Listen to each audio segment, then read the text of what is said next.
அதிகாரிகள் லஞ்சம் வாங்குவதை வீடியோவாக எடுத்தால் 5000 வெகுமனம் அப்படின்னு தமிழ்நாட்டு அரசு அறிவித்திருக்கிறது. விஜய் தலைமையிலான அரசு அறிவித்திருக்கிறதா அப்படின்னு கேள்வி எழலாம்.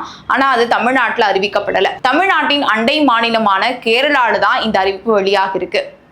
இப்ப நடந்து முடிந்த இந்த 2026 சட்டமன்ற தேர்தலில் தொடர்ச்சியாக 15 ஆண்டுகள் ஆட்சி செய்த சிபிஎம் அவிழ்த்திட்டு காங்கிரஸ் அங்கு ஆட்சி அமைச்சிருக்கு.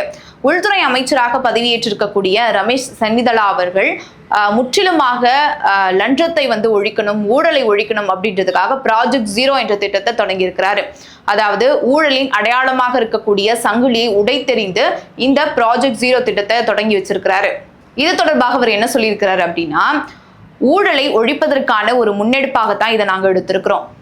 மக்களின் ஒத்துழைப்போடு ஊழலை முழுமையாக ஒழிப்பதே லஞ்ச ஒழிப்புத்துறையின் முயற்சியாக இதை நாங்கள் எடுத்திருக்கிறோம்.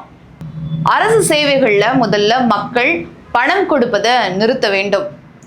லஞ்சம் கேட்பவர்கள், அதாவது ஊழல் செய்பவர்களை வீடியோவாக பதிவு செய்து விஜிலன்ஸ் அதிகாரிகளிடம் ஒப்படைத்தால் இல்ல அதற்கான இணையதளத்துல பதிவிட்டா அந்த வீடியோவை ஆய்வு செய்து உண்மைத்தன்மையை கண்டறிந்த பிறகு அந்த நபர்களுக்கு நாங்க வெகுமானமாக 5000 ரூபாய் கொடுப்போம் அப்படின்னு அறிவிச்சிருக்கிறாரு. இந்த ப்ராஜெக்ட் 0 என்ற திட்டம் கேரள மாநிலத்துல ஒரு புதிய வரவேற்பை பெற்றிருக்கு அப்படின்னு சொல்லலாம். எல்லாருமே ஒரு பேசும் பொருளாக பேசிட்டு இருக்காங்க. இது அடுத்த கட்ட நடவடிக்கைகளாக என்ன மாதிரியான விஷயங்களை கேரள அரசு எடுக்க போகுது அப்படின்னு நம்ம தொடர்ச்சியா கவனிச்சாதான் தெரியும். இல்ல இது திட்டமாகவே நின்றுமா இல்ல நடைமுறையில வருமா அப்படின்றத பார்க்கலாம்.